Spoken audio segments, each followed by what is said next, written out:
Okay, thank you everyone for coming. This is a much bigger crowd than I was expecting, which is great because there's many fools for us to look at. So yeah, as Henrique was already saying, this is something I've worked on for quite a few years now. The Ship of Fools, basically the first bestseller of early printing, first published in 1494 in Basel. But crucially, it didn't stay in Basel, but the fleet of Ship of Fools went out all across Europe, and we've got some excellent examples reaching into the late 16th century of how the Ship of Fools lived on. In most basic terms, the Ship of Fools is a typology of foolish behaviour. So we've got over 100 chapters, each one with a woodcut, and then accompanied by a text describing the foolishness and why it's bad and why it's going to send you to hell. So it's not as funny as it sounds. It very much has quite severe consequences if you do not abide by the suggestive behaviours in this book. So I've picked out 6 books, 5 of which are Ship of Fools, and then one last one that I'll talk about at the very end. But I'll start with this one, 1497, printed in Basel, which is where the Ship of Fools was originally published. So this is an edition supposedly from 3 years later, printed by the same printer who published the original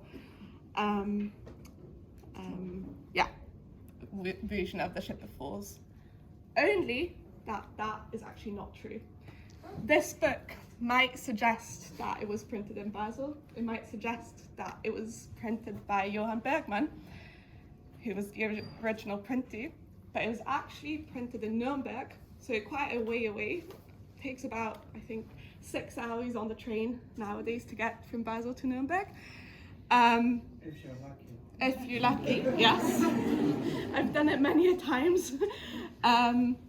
So this is just 3 years after the original publication, but already it's being printed in Nuremberg with a false imprint. Why would you do that? The answer is quite simple.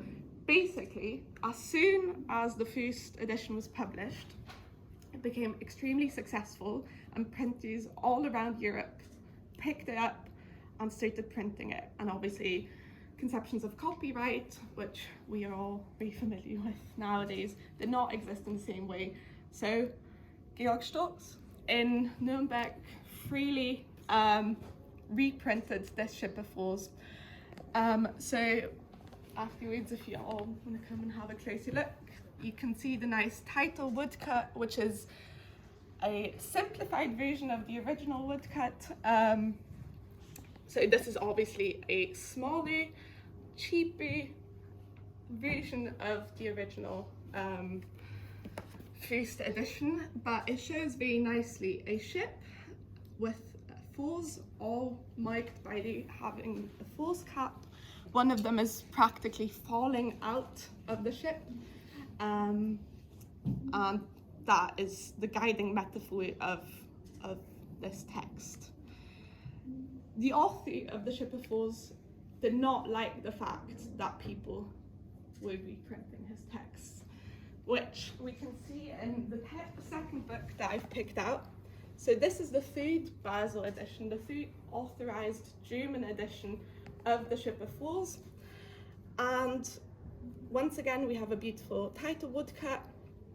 Even though this is the German edition, it takes the title woodcut of the Latin edition, which is slightly simplified. But then the first thing that follows onto that is a text, a long poem by Sebastian Brant, admonishing all printers who've illegally reprinted his texts in the last 5 years. So he calls them out for reprinting his text, but not just reprinting, also adding voices, thereby making his beautifully crafted text much less effective. And as I said earlier, because this is very much a serious business, saving souls, making sure no one goes to hell, adding in voices and illegally reprinting is not just, I guess, a business problem of business. It has strong moral and ethical implications. So yeah, it's just a really great example of how the author responds to texts being printed, interacting and being aware of the current book market as it develops rapidly in this last decade of, I guess, incunable printing. This leads me on to two French shipperfors, which we printed quite a bit later. So this one I'm not that familiar with, but I picked it out because it's got a beautiful facsimile page opposite the printed page. So one side is manuscript and then the other side is printed, which obviously is quite a common practice, that if you've got a book and a couple of pages are missing, you're just going to add in your own manuscript facsimile page. This is a 1529 edition, so already quite a bit later. But especially in France, this idea of the ship really took off in the early 16th century. These ships with everything, like ships of women, ships of princes, ships of anything you can imagine. And obviously still also the ship of fools. France was, the French editions really are quite amazing, because basically what happened in the late 15th century, within 2 years, 3 different people translated the Ship of Fools from Latin into French. They did it in prose, they did it in verse, they recut woodcuts, they reused woodcuts, and we basically have this flood of French and Latin editions that are being published mainly in Paris and in Lyon, the two, I guess, hotspots of French printing at the time. Then here we have another French edition, 1535, Paris, so we have Lyon and Paris. This one shortens the text significantly. So usually each chapter of the Ship of Fools is between about 30 to 90 verses, and then the French editions in particular extend that, coming back to this thing that Brant was talking about adding verses. So yeah, the French really went through that, added in lots of detail that is not present in either the German or the Latin.